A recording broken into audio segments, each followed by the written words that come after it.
How's it going, guys? Today's video is a little bit different because I'm going to be talking to you about the very, very geeky subject of polytunnel doors. Some of you have been asking me how you build and fit a door for the polytunnel. Come with me. It's going to be a really fun autumnal day and we're going to have loads and loads of fun actually going through this process. I'm going to talk you through the process, the pros, the cons, how you do this step by step, and also another variety of door that you can use on your polytunnel. Hope you enjoy.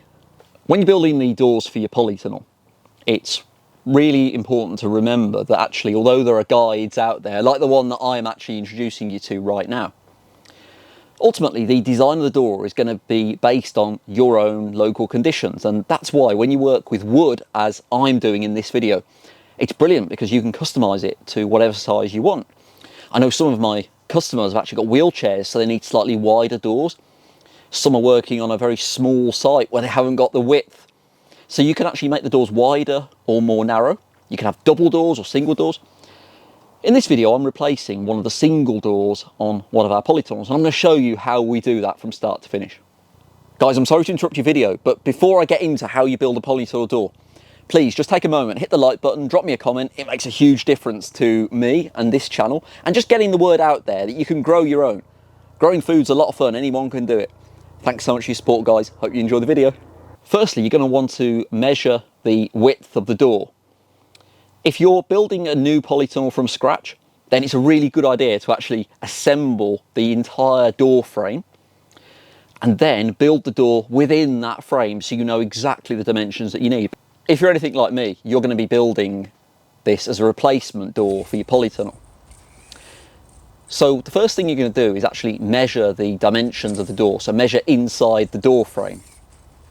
And then you're going to do your calculations from that point. So you're going to work out the width of the wood that you're using for the outsides of the frame, deduct that from the total width, and then you're going to put the beams across the middle. You can see here I'm actually cutting the frame to size after I've measured the dimensions of the door that I need. It's a really good idea to actually do this on a flat surface, if at all possible. You can see here I'm just laying out the wood, and then I'm going to screw together the pieces of wood just using long screws. Full disclaimer, if you've got nail joiner plates, they'd be a really good idea, although I haven't bothered using them on this occasion. You're then going to get the polythene that you're using for the door, and here's where you've got a little choice to make. You don't have to use the polytunnel plastic that I'm using in this video here. You don't have to. You could use net if you want to have more ventilation going through the polytunnels. You could use a darker, heavier plastic if you want more shade.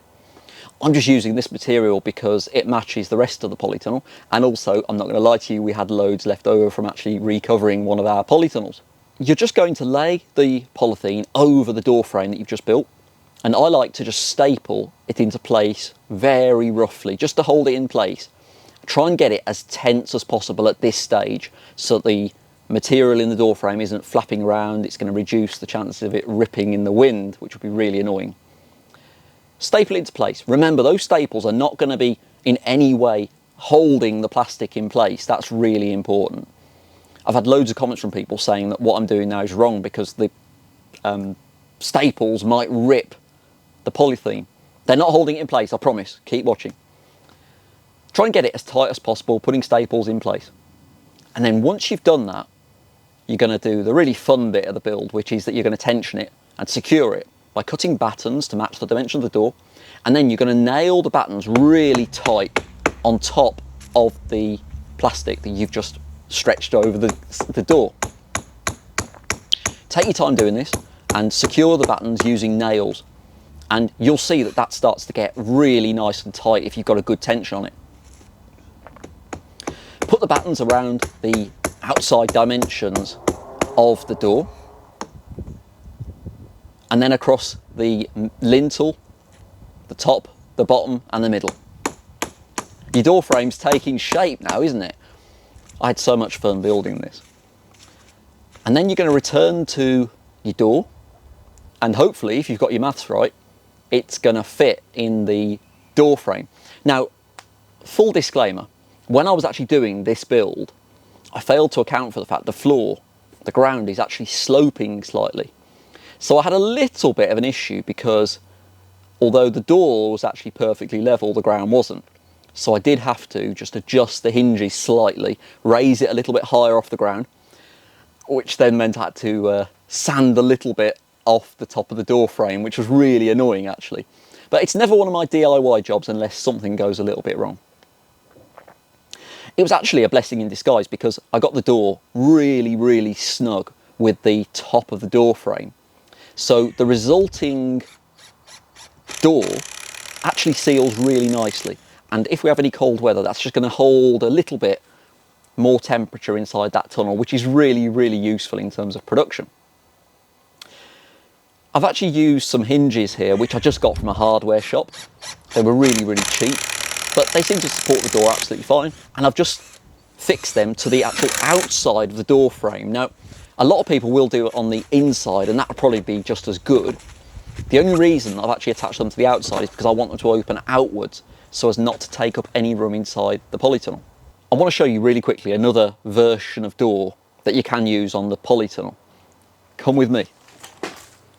The door that you've just seen me fit is absolutely brilliant. It's the cheaper option. But I'm going to show you now, you can also get a sliding door.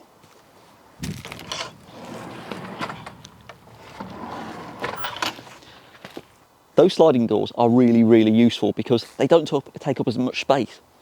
They are actually much easier to fit. You don't have to worry about the dimensions quite as much. So the sliding doors are a really, really good option.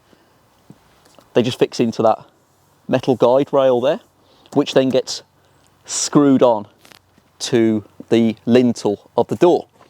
So the sliding door is actually a really, really good option. A little bit more expensive, I think, because of the metal component.